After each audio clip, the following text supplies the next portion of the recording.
our special guest tonight, Robert Morningsky.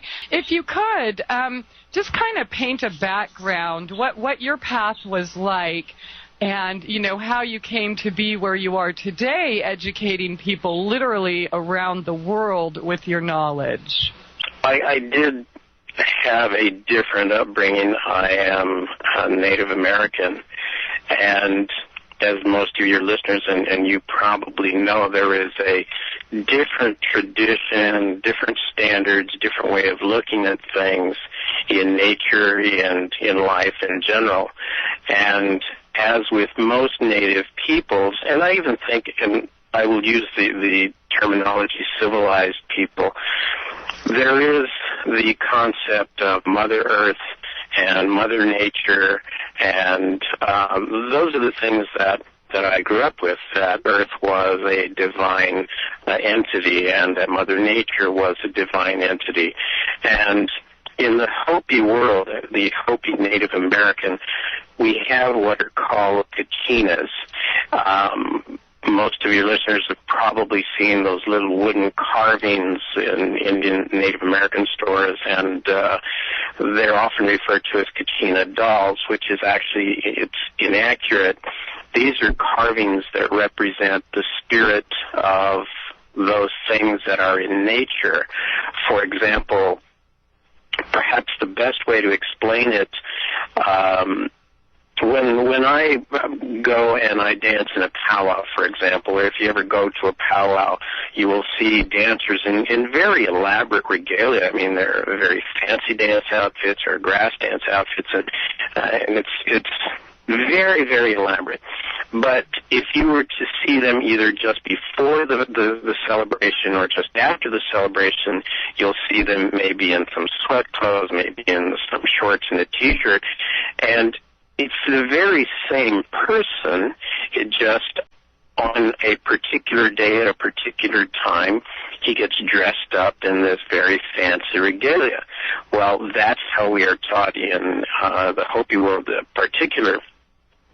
The spirits that are out there are dressed up in a certain kind of regalia, but when they're done and they go home or they're relaxing, they look just like you and I do. The eagle, for example, when you see the eagle flying, when you see the bear in the woods, when you see the deer running, across the meadows and that, they're wearing, for lack of a better analogy, they're wearing their powwow regalia. That's how they dress up.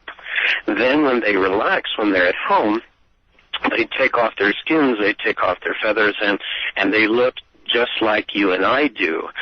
So if you could take a saguaro cactus and remove the spines and the pulpy covering and remove the roots, you would see a spirit that looks just like you and I.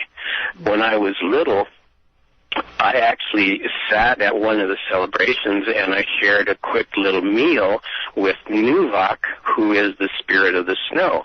Now, he looks human, he walks human, his face and his hands, I mean, they're a little bit different, certainly.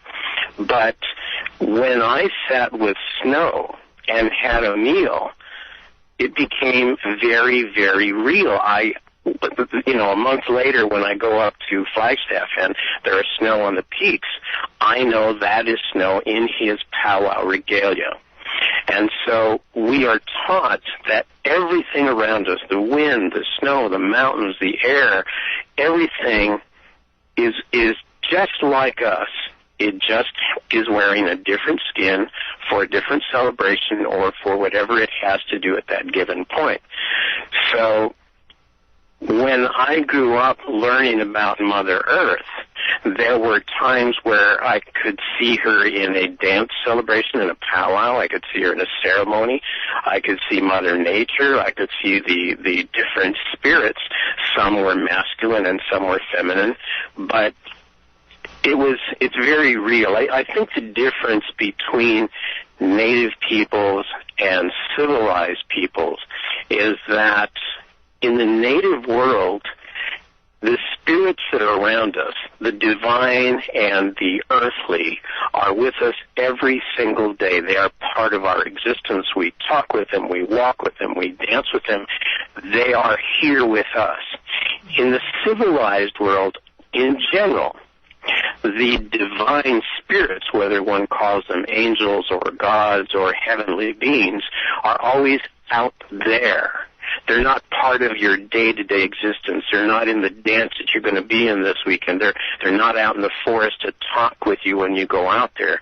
And so the difference between civilized and we primitive people is that our divine figures, our spirits, are with us every single day, every moment. We can talk with them, we can eat with them, we can play with them, we can dance with them. They teach us, they correct us. In some cases, they punish us if we do something wrong, but they are part of our existence. And so, now, for me, really that yes? civilized, though, if we can't recognize and appreciate divine spirit? Well, you know, it's amusing. I had a conversation with a gentleman who comes from a university in England. I mean, he's a scholar of scholars. And we were talking about the word civilized. And he said, do you know that the word civilized is the human version of a word we use for animals, and it's domesticated? He said a civilized person functions within a certain realm, and they take things for granted. A car drives by, or a plane flies by in the sky. They're civilized. You know, they don't flinch in the slightest. They don't blink. A cow that is domesticated can be out in the field. A truck will go rushing by. A tractor will come by, and they don't flinch either. Domestication is the animal description.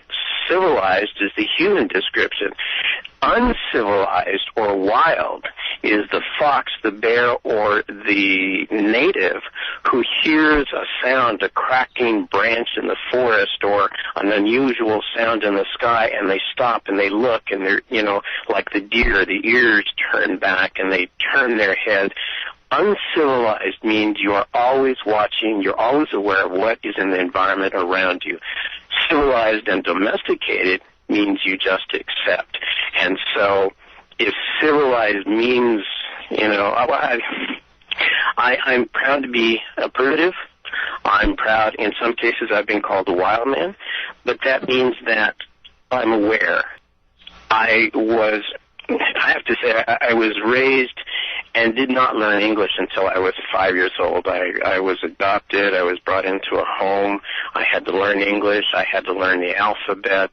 I had to learn counting. I had to learn the civilized ways. And I have to say it was very difficult. I mean, it was, I came here and was wondering how some of these things could even exist. But one of the things that even as a 6-year-old and a 7-year-old, when I was exposed to what would be called civilized religious institutions, I marveled at the absence of the divine female. Where were the women's spirits? Where was Mother Earth? Where was Mother Nature? Why weren't they there? The philosophy, the religion that I was being taught, I shouldn't even say taught, it was being hammered into me because I was uncivilized, was the divine masculine, the divine male, and I'll use the word God because it's appropriate. It was always masculine, and the divine feminine was missing, and that was, like I say, from the very first days of my exposure to it, it was missing. Where were these things? So, doomed to a certain extent to stay within the civilized world, I was able to return to the reservation, to my grandfathers, my two grandfathers who raised me, only during the summer. 9 months out of the year, I had to learn the most, it was very difficult. And it was when I finally got to the university level, to college, that my grandfathers pushing, you said, you need to learn how they talk, you need to learn their ways, and then go out there and talk to them in their way and communicate with them. This is what we see, this is what we feel. So he did push me. When I got to university, I wondered, I said, is it after some, 12 plus years of being in civilized schools, maybe my grandfather was wrong. Maybe the elders I grew up with are wrong. Maybe they were primitive and uncivilized, and they really didn't know what was going on. And I'd heard of so many other major religions that I'd never even conceived of. I was respectful, but at the same time, I thought maybe my granddad was wrong. So I really immersed myself in university and studies and said, okay, what's going on here? And so I began to study religions. And as I studied the more prevalent, the ones that everybody knows, I studied them, and I found that there was another religion that was even older that was underlying the first religion. Then I studied the second one, and further back. So by beginning to question my grandfather and then finding out, well, the major religions of today were preceded by the religions in ancient Mesopotamia and Siberia, in Egypt, and even further back, what I found was, and I'm sure many of your listeners know, that for probably 25 to 30,000 years, the divine principle was the feminine. The goddess was the prime divinity. Earlier we spoke about when God was a woman. Merlin Stone, I believe, was the author, and then somewhere around 4,000 years ago, with the advent of Osiris in Egypt and some of the Mesopotamian Sumerian gods, suddenly there began to be a male domination, and a lot of the attributes, the characteristics of the divine female were being transformed and turned into masculine principles. But this question, was my grandfather wrong? Is it possible civilized religions are correct? Ultimately led me back to a time when the divine feminine was absolutely the primary principle. So I went full circle. And so as I continued to study, I began to chip away at the foundations of major religions. And I say that with the greatest of respect, because a belief system it's a matter of faith. A religion is a matter of faith. If this is what you believe, if this is what works for you, I have no problem with that. The problem that I have is when there is an intolerance, when they say, no, we're right, you're wrong, and that gives us then the divine right to persecute and even to terminate. Therein, belies and betrays the principle of tolerance and patience and goodliness, where, we love you, we care about you, we pray for you, but if you don't change your mind, we're going to exterminate you. Yeah, that went too far. Are these some of the divine or feminine principles, nurturing, understanding, compassion, forgiveness? Yes, and you don't generally... He completely erased it, and then erased all of the principles along with it.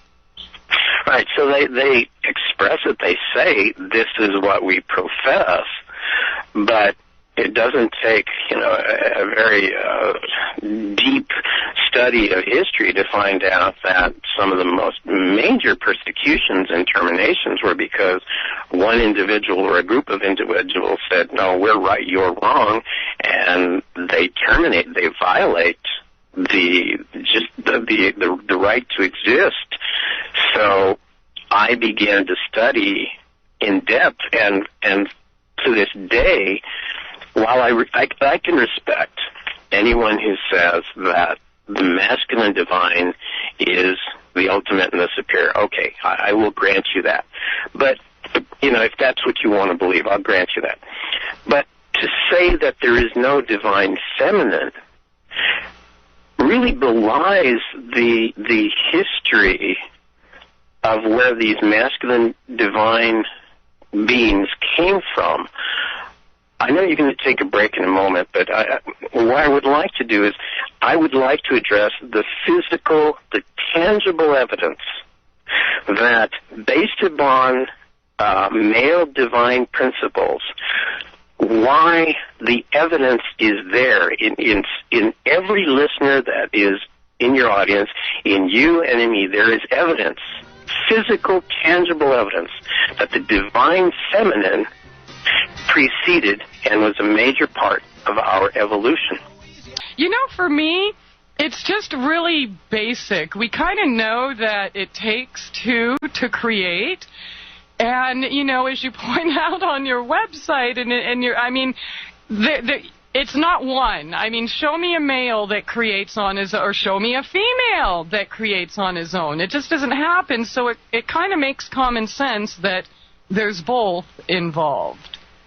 If we are created in the image of the divine, then in our world it does take two. It does take a male and a feminine and a female principle to create. So you're right, it does make sense. And so one of the first challenges, one of the first things that occurred to me was, if the principle that we are created in the image of the divine, let us assume that is true. And I'm sure there are listeners going, okay, it's absolutely true. Very well. In the creation of a human life, it takes two. You're absolutely correct. It takes the human egg and it takes the human sperm. Okay, and we know which one comes from which. Now, the human sperm, and I'm going to get a little technical here, is only approximately 5 by 3 microns in size. The human egg, on the other hand, is over 100 microns in diameter. Now, when you measure the volume, what it means that the human egg is almost 2,500 times bigger than the human sperm. Now, when those two unite, according to scientific, medical, biological principles, when those two unite, we then have what is a human life. But look at what has just occurred. There are 2,500 parts female egg, 1 part male sperm. 2,500 parts to 1. If we are created in the image of the divine, and 2,500 parts are feminine, what does that tell you? To me, that argues that we are descended from a divine principle that is feminine. But the evidence continues. Why do men have nipples? It is because in the first 4 to 6 weeks, every single embryo is a female. It is only when the embryo is, sprinkled with these hormones and these chemicals that what happens is that little X DNA is flooded with the little chemicals and hormones, and we end up with a male. There are doctors, there are medical people who say that a male, the male DNA, the body is actually I want to be careful with the word, it is a not fully formed female. So that ultimately the stuff that makes us human is 2,500 parts feminine. The reason men have nipples is because every single male was a female in the beginning. Wow. Those two statements alone, those two scientific facts argue to me that if in fact we are created in the image of the divine is female for the most part. I would actually, if you want to go on ratios and numerical standards alone, and if you want to go with the beginning, if in the beginning we were all female, and if in the beginning we're 2,500 parts female, I would say that makes a very, very strong argument to say that the feminine divine is far more dominant, far more prevalent than the male divine. However, out of respect, let us say it does take two. And for religions to focus strictly on the masculine divine is to miss half of existence. It misses the divine feminine. It misses all those things that women are. I mean, a woman is an incredible creature of magic and just majesty that is just extraordinary. If they found out that when you take a computer and if you leave it alone, this computer, I'm sure you've worked on them, they have no sympathy if you make a mistake. You type in the wrong period, the wrong number, and you push the wrong button, no sympathy, your work can be gone, it's altered, it doesn't happen. But if you leave the computer alone, it can accomplish whatever task is assigned to it following the right protocols. They found with artificial intelligence, AI, that if they tried to program in feelings, the decisions that were made by the computer no longer fit the program it was fed. It would make decisions, for example, in a war game. If you program in feelings, then the decision that would have been made, here's the war scenario and this is what it takes to win, boom, that's it, it's over. Now, either the outcome was far gentler or you didn't get the outcome they wanted. And so what I would say is that in human form, men are much like computers. They execute, they can get the job done, they get their mindset, they're better at mathematics, they're better at figuring these things out and executing without feeling whatever the program demands, whatever the decision needs to be made. Women, however, have that additional factor, feelings, emotions. There's a different way of looking at things. And so what a computer that would be purely logical and say, this is what we need to do, a woman has those feelings, the emotions, the connections with nature, the connections with other people, and what I would say are connections with the stars that men don't have. 2,500 chances more to connect with everything around us than a man does. So wow. I will offer my deepest respect, my admiration, and my awe to you and to the women on this planet, because you have an ability and a skill. I mean, you have powers that are beyond my imagination. I don't know how you do what you do given the circumstances that are out there. How, why, and when men took over. I can give you some historical suggestions. Yeah. But why are men in charge? If women were in charge, I don't believe we would be having the problems that we have. Now, that's, of course, my prejudice, and I'm sure that, in the grand scope of things, this very uncivilized primitive is probably wrong in the civilized world. But in the native world, in the primitive world, no, women should be making the decisions, and the warriors, we men, should be executing them and making sure that they're accomplished. It's our task to in the Hopi world, task is very simple. It is a man's job to give the woman the opportunity and to provide the spark that causes that explosion, that fire that sends her into the heavens so that she can become a star. That is her task. And if a man devotes himself to a woman, gives her the opportunities, gives her the tools, and provides that spark that allows her to become a star, then when she reaches the heavens, she reaches back and she brings us up with her.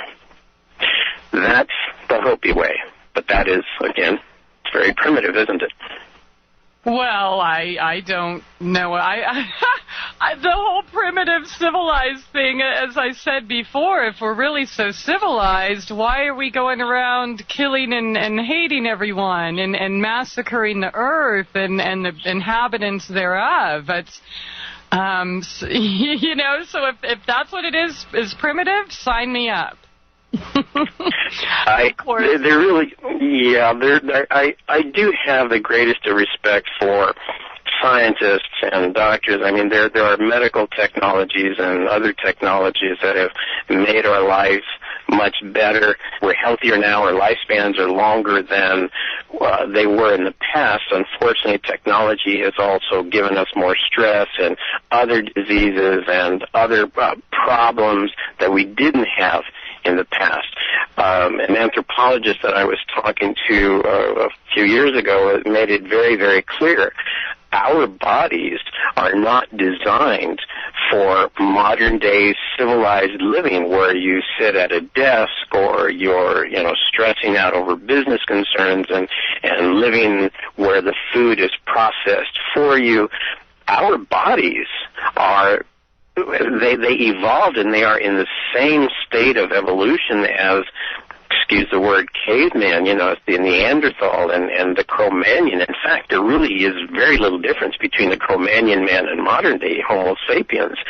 We're not designed for this world. We're designed to be outdoors. We're designed to take an active part in providing for our shelter and for our food and protecting our families. That's what evolutionary ways of looking at things. That's what we're designed for. We're not designed for this civilized world. Let me ask you this, Robert. On the website, you say that, in searching or your studies of the Bible, it didn't take long to discover that the stories and principles at the heart of the Bible were actually based upon rituals and principles of the much, much older ancient mother goddess religion. What can you elaborate on some of these rituals and such throughout the Bible? Because the Bible I read, God made Adam and then took his rib and, maybe cloned the woman. And, basically the man was the God of all. Reading the Bible obviously is kind of hard, and everyone has their different theories and philosophies of what it's saying. So can you point out a few, or what we were supposed to be reading or getting from the Bible? Oh yes, and I thank you, and it's probably somewhat dangerous territory for some people. When I went to university and I began to take a look at ancient religions, I actually have a double major in mathematics and ancient religions in theology. One of the first things that occurred is we have to go back, and I'll tell you that my grandfather, both of my grandfathers, would take me to ruins. They would take me to sacred sites, and we would see the petroglyphs in the Southwest and even in some of the parts of Mexico. And so I learned the petroglyphs, and I looked at them, and I heard the interpretations. And so when I went to university, one of the first things, of course, everybody talks about are the Egyptians and the pyramid, Osiris, Isis, and their ancient religions and how they effectively miraculously appeared. They have a language with syntax, a very essentially complex way of life. And I was very interested. What are the hieroglyphs? What does their language actually say? Now, I had to learn English. And English is probably, with respect, I apologize, it is probably the dumbest language on the face of the earth. When I first had to learn English, the alphabet and numbers didn't make sense. It doesn't make sense, does it? Well, it doesn't. Give me like 3 minutes here. Let me give an example. I had to learn the alphabet. Of course, I went through all the letters, and then I got down to S, T, U, V, and then the next letter. Afterwards, I have X, Y, Z. The letter between V and X, that little pokey thing that's called W, that can pose me so many problems. I had to learn English. I had to learn the alphabet and how each letter, the sound that it made. All right?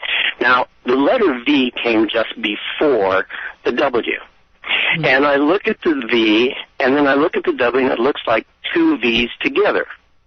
So when the teacher says, all right, how is this pronounced? I said, Vuv. Two V's.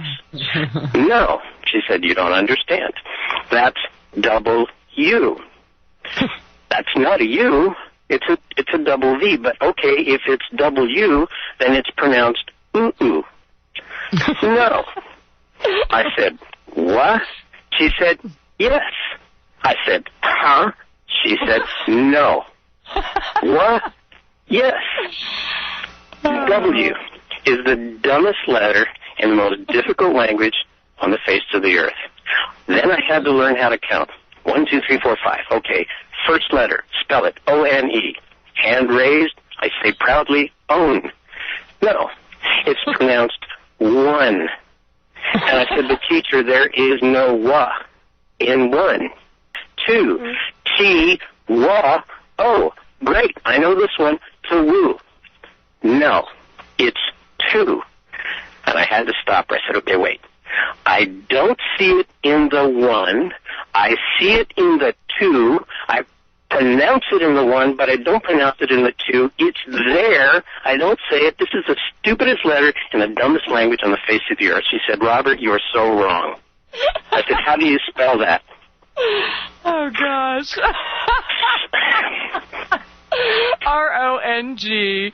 I love it. No, you're talking truth here. It really, when you look at other languages, they just kind of seem to flow. The words usually mean the same thing and the conjugations thereof, but you have to know 3 or 4 different words to express the same thing and know all the different spellings. That, yeah, it is kind of funny. Right. And then you have that the exception proves the rule nonsense. Yeah. Well, how does that make any sense? And so I have to say that not mastering, but at least learning the English language prepared me for learning other languages. It was going to be a whole lot easier. And so when I got to the university and I started to look at hieroglyphs, one, I disagreed with the general translation because I knew petroglyphs. I knew what they said. And when I offered my reading of certain words or certain phrases in Egyptology and some of the inscriptions, my professors, of course, no, that's not it. This is the standard. This is what we were supposed to do, but I found it much easier to interpret, and there was a much easier understanding of what they intended. So then from Egyptian, then I started looking at the cuneiforms that the Sumerians and the Mesopotamians used. I started looking at in the ancient Greek. I really went after the languages because the point of fact, every single letter is nothing more than a sound sign. It represents a certain sound. And it is the combination of sounds that have a meaning.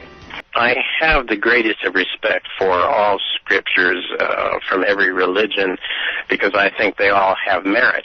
I would be the first one to say that there are many, many principles in the Bible, the Old Testament, the New Testament. There are principles that I find admirable, that I think they're absolutely wonderful. The difficulty I have is that the original story was transformed. It was changed for the agendas and the use of men of power is how I refer to them. Let me, for example, what is one of your favorite movies, if I might ask? Oh, gosh. I've watched a lot less movies than most people I know. Okay. We don't have TV and all that stuff. So if I was going to let's see. You know what? I liked Spartacus. I think it was made in the 60s. That was a nice movie.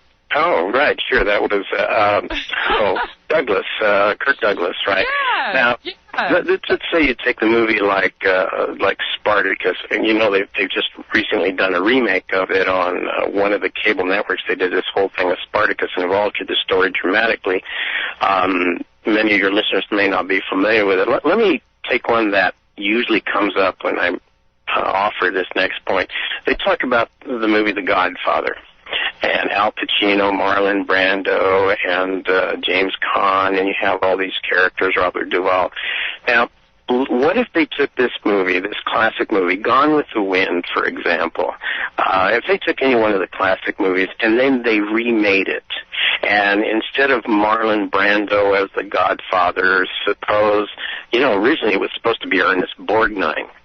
Jimmy Caan was supposed to play Al Pacino's part. And suppose you change the characters around and you change the story. And so Spartacus, the original, becomes a story in North America about a patriot fighting for freedom and leading a revolution against the evil English. What has happened with the Bible and many of the other scriptures is that they took an original story, and they transformed the characters and the plot to suit the needs that they had in order to keep themselves in power. Now, what I'm going to share with you very quickly is one of the topics that often gets me into trouble, but I can document every step that I'm about to offer. For example, I was talking about every symbol, every letter is a sound sign. It represents a certain sound. And I kept chasing language back further and further back to find out what really was the meaning of this word. What was the concept? And it's generally agreed now that the oldest language in the world is what is known as the Proto-Indo-European. It was born somewhere in the middle of Eurasia on the steppes near the Black Sea. They have found that there was a group of people that they have generally referred to as the Hittites, and they speak what is, according to computer generation and linguistic experts, they believe that the Hittite language is the closest to the original Proto-Indo-European. In other words, it is the oldest language in the world that they have discovered to this point.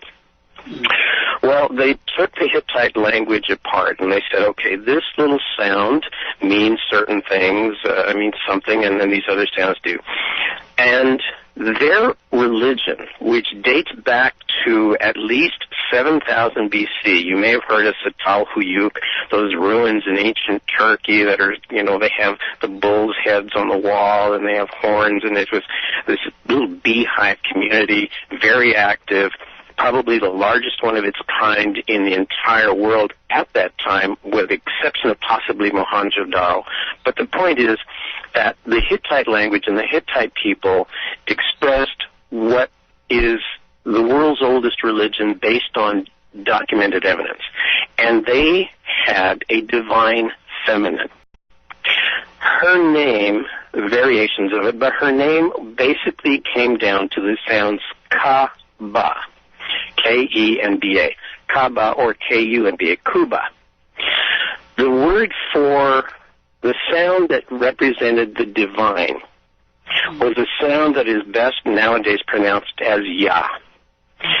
So in 7,000 BC, the Hittite people worshipped, celebrated, and promoted the existence of the divine feminine, and she was the divine Yah, and she was called Kuba or Kaaba. So her title was Yah-Kaaba. However, over time, and particularly in the Middle East, a K sound often softens to an H, and a B sound often softens down through use to a V. So the original Hittite goddess of 7,000 BC, eventually her name Yah-Kuba became Yahuwah.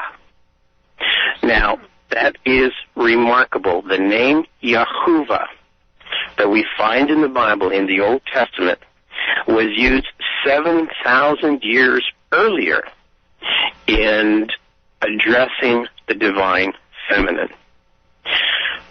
There's no mistaking that.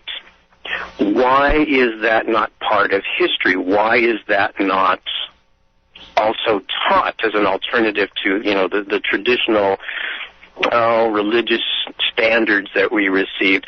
Yahuwah was the name of the goddess in 7,000 BC, and there is strong evidence that she arrived in Turkey in at least 10,000 BC. There are what are called Venus figurines, these little figures of women. Oftentimes the proportions are somewhat exaggerated, but these figures are found all over the Middle Eurasian plains. They're found in Turkey. They're found in Western Europe. And they date back to 35,000 BC. So there is archaeological evidence and linguistic evidence that Yehovah, the goddess, existed in anywhere from 7,000 to 35,000 BC. Now, Yehovah, I was absolutely fascinated with that name. And I come from a training that can best be described as shamanic. I learned the shamanic ways. I will be the first to tell you I will never declare myself a shaman. I cannot do that. I will not do that. That is a lifetime achievement and accomplishment, and I'm still learning. So therefore, I am not a shaman, but I can speak to the teachings and the principles of shamanism, not only in Native America, but across the globe. I've had the great fortune to meet with elders of many, many shamanic disciplines across the globe. I'm the luckiest man that I know. But in studying... And you are very humble. No, I'm fortunate. And I know that. I'm very fortunate. I've seen things. I've seen these men and these women do things that would easily be called impossible. Even I am impressed. I mean, I've seen a 70-year-old Siberian shaman who could barely walk and could barely see walk up to a dance circle with, holding himself up on a wooden staff. And I was like, my goodness, there's got to be a moment of respect just for who he is. And he got into the circle. He sang a song to the powers that be. He threw aside the staff, and that man was jumping and dancing to a point where I pride myself in being a dancer, but he left me in the dust. He was making leaps that are 3 feet high, I'm sure. And as soon as he was done, he exited the circle and was just, totally humped over on his staff, could barely walk. That's impossible. That is extraordinary. And I don't have that ability. So I'm fortunate. I am very lucky. But in studying the shamanic ways, as I began to study the Hittite people and the Luvians and the people that were in ancient Turkey, it was called Anatolia back then, I could easily see the shaman roots. And so I began to, I'm going full circle here. Can I study shamanism? Does that underlie the ancient religion in Turkey? Does that underlie the religion in Greece and even in the Middle East? The answer was yes. And so in speaking, again, very fortunate to be able to speak to authors and researchers who have also studied shamanism. Jeffrey Ash was one gentleman who was remarkable. He said, if you want to find out where shamanism came from, what the oldest form was, then you have to go to ancient Siberia. And you're going to have to study the Mongolian language, the Proto-Altaic. You're going to have to study all that. Because if you really want to know where religion came from in general, you've got to search the roots of ancient Mongolia.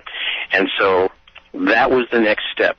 And that is what has opened the doors for me to the world's oldest religion, to the world's oldest form of shamanism, and to the magic, the extraordinary power, and just infinite wisdom in a creature that is known as woman. Very early on, after I came back from Australia, I was relegated to the realm of UFOs and star beings, and in fact that was my original topic, was star beings, the divine spirits that were found in Native America that I also found with the Aborigines and the Maoris in New Zealand, the Dogon in Africa. And so the whole concept of star beings and UFOs, for example, that was one of my original topics. The concept of shamanism may seem to be dramatically and radically different, but in fact it is not. I've taken a position on my website that those individuals, and again, I have great respect and admiration. I've met many of the UFO researchers out there, but I'm going to argue that to solve the UFO problem, to answer that question, to really make contact with star beings or beings from the heavens or the other world, it is not going to be done through technological means. You're not going to solve the UFO problem and answer that question through science, technology, and trying to unlock government programs and stealth technology. I, with the greatest respect, will say that is not how it's going to happen. The ancient religions and so many of the ancient disciplines, including shamanism, when they made contact with divine beings, star beings, and heavenly beings, they didn't use lasers or satellites and sophisticated communication equipment. It was by being in the right place at the right time with the right heart and learning how to make contact with the other world. Science itself, and I repeat myself maybe 1,000 times a month, it seems, science itself admits, the astronomers and the physicists tell us, that the universe that is out there is comprised of 96% dark matter and dark energy. 75% dark energy, they cannot explain it, they have no idea what it is, they don't know what it does. 21% of the universe is dark matter. Stuff that, again, they can't explain. They have no idea what it does. What is left is 4% of the universe. That is our real world. It's scientists and astrophysicists. These are the experts and the best minds in the world who say, at best, we can only see, feel, touch, hear, and address 4% of the universe. And then, what is remarkable is they always couch it in terms of that 4% that we live in. That 96% that we don't know what it is, that 96% of the universe is always out there.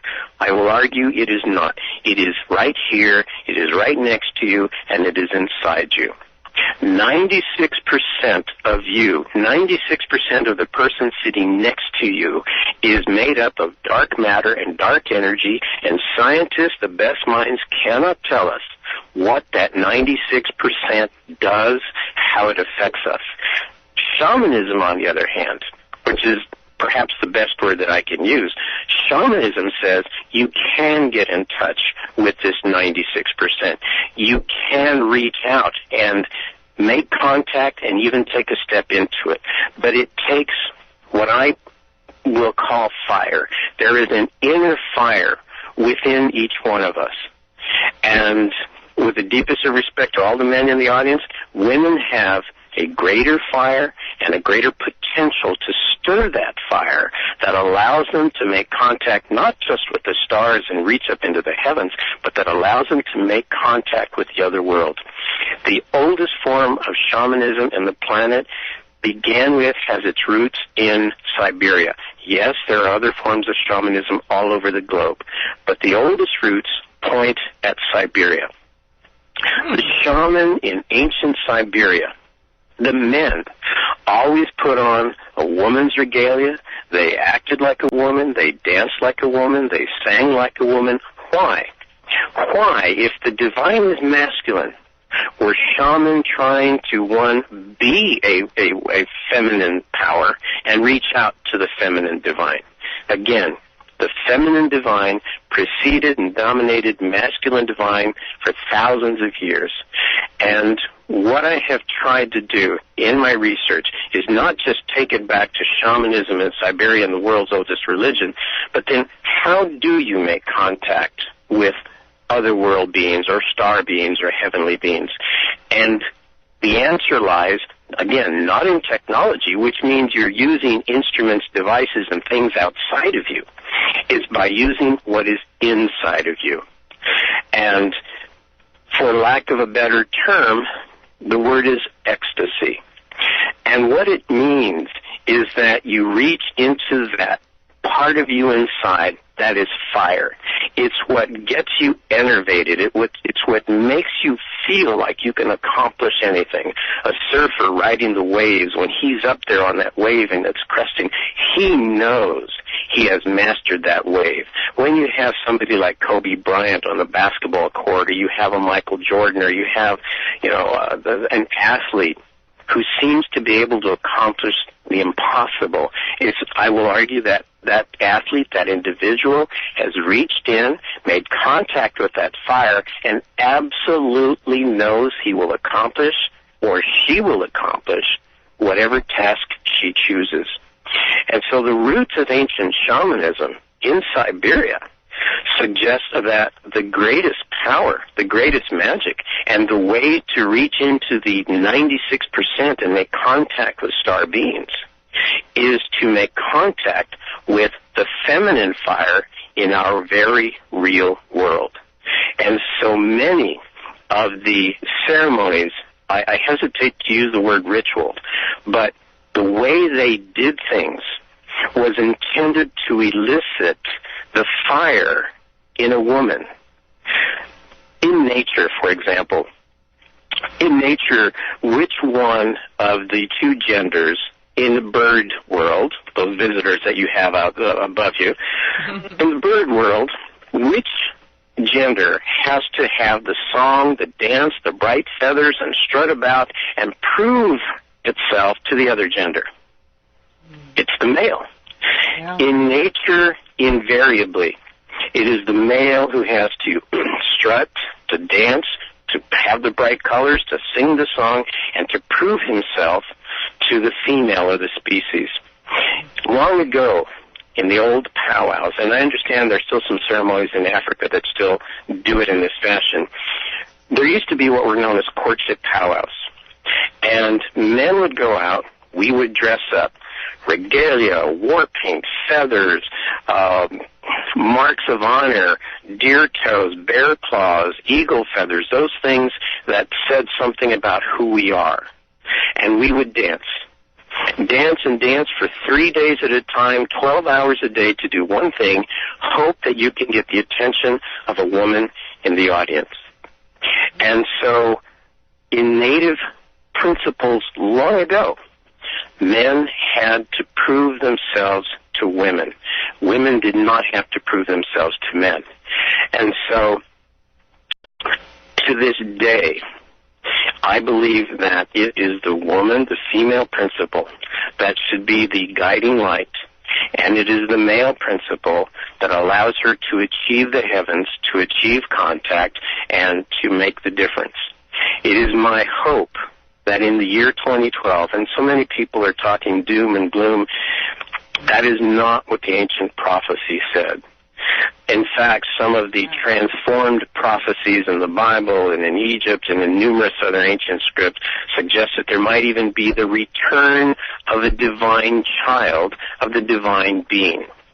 Most of the time it's portrayed as a divine son, a Maitreya, a Jesus who comes back and he restores the old ways. It says it again and again, restore the old ways. And in the beginning, it was about a woman, a female, a daughter of fire, who would come back and to begin to make those first steps that would create a new world. The Mayan prophecies in particular don't say it's the end of the world. Mm-hmm. What they're saying is it is a time, it's the end of a certain time period, and a whole new world begins after that. So, at 11/11, December 21, 2012, the fourth age ends, the age of the jaguar. A new age begins. And in this new age, by the way, in Phoenix, Arizona, it is 4:11 p.m. when the world ends. In California, it's 3:11. I think you're 2 hours different. So at 2:11 p.m. on December 21, 2012, officially the Mayan prophecy says that's the end of the world. Just for fun. So, the divine feminine was born in Siberia. I have argued that the Garden of Eden was in Siberia, and I can provide, again, documented, tangible, archaeological, and geophysical evidence that matches the story in the Garden of Eden. What happened in the Garden of Eden? How is it that women were supplanted by men of power and religion of a masculine divine domination? I've offered that story, and with apologies, I'm sure that we're running out of time, and I would certainly welcome an opportunity in the future maybe to speak about it. But ultimately, the divine feminine is the root of the major religions of this planet. And while the major religions have extraordinary and wonderful principles, morals, I can support. The characters have been transformed from female to male, and the principles have gone from feminine principles, creative principles, passionate principles, to male principles of domination and violence and conquest. So that, in a nutshell, and I guess it wasn't in a nutshell, the divine feminine is the source of the major religions of the planet, the rituals and the ceremonies that were once an integral part of the celebration of the divine feminine were transformed. I will even take it a step further. The mysteries of the Templar Knights, the mysteries of the secret societies, what is found on the dollar bill, the Masonic secrets, the story of the Amazons, the mysteries that are hidden in Egypt, in Africa, in Mesopotamia, and Siberia, I will be so bold as to say that we can trace that back. I can trace it back to ancient Siberia and the Mongolian language. Okay, well, we're up. It's that time again. I hear the music, so we will be right back after this short break. I am sorry to say this is the last segment tonight with our special guest, Robert Morningsky. And, you know, I just want to let you know, lots of shout-outs and love from the chat room, Robert. And, of course, they're as sorry as I am that we had so little time tonight, so we'll definitely have to bring you back. And I'm not sure how inappropriate this might be, but the ladies are wanting to know, are you married? Well, first of all, thank you. Your listeners are very kind, and your words are very kind. With my apologies, what I would like to leave with these last words is simply that the civilized world is not designed to make sense. It's designed to make dollars. Common sense isn't. And so I would advise people to accept nothing, question everything, and challenge everyone. And I would also then ask, put me at the top of the list. Challenge everything that I said. Do your own reading. Listen to the other speakers. Formulate for yourself what works for you. Ancient shamanism, the world of the feminine divine, may not be for everyone that is out there. But as long as I am able to, I will continue to present this material. And again, with apologies, I must thank you sincerely for allowing me to be on the air with you, to speak with you, to begin to touch on some of these subjects. And, ladies, you are remarkable creatures. And what kind of legacy are we going to leave our children? If the world did end on December 21, 2012, what kind of legacy have the men of our history left behind? I pray that in 2012, there will be a woman or women who will stand up and begin to make the changes that need to be made to bring us back to, my words, a more primitive state, a more natural state, a more feeling and caring state, and one in which we are tied in with, linked in with, and we can all experience our fires, but the fire of the divine feminine. So thank you. Please, thank you, Christie. Thank you to your listeners. You're kind. If you'll find some material on my website. I continue to post new material all the time. And when I go and I dance this coming weekend, I will dance for the feminine divine and the fire that's in all the women that's out there. So thank you once again. And I hope we do get a chance to talk in the future. Thank you, Christie. Thank you to your listeners. Absolutely, Robert. Such a pleasure and an honor. I'm so sorry about the little technical problems and glitches we had tonight, but we'll definitely bring you back. I just saw in the text chat, we have a loaded question here. I'm certain we probably don't have time to get into it tonight, but I'd love to talk about it with you in the next time we have you on. But the question is, and I'm sure there's no short answer, but I guess we can do our best. She asks, who wrote the Bible and who edited it? The Bible, it depends on what you mean, who wrote. Certainly there are certain authors, there are people who have been credited with writing. There's always a dispute. It's been edited every single day since the first scriptures began to appear. Who wrote the Bible? I'm going to answer it. The answer is a Siberian shaman known as Abala, who traveled the world, and eventually in ancient Greece, he became known as the god Apollo. Wow.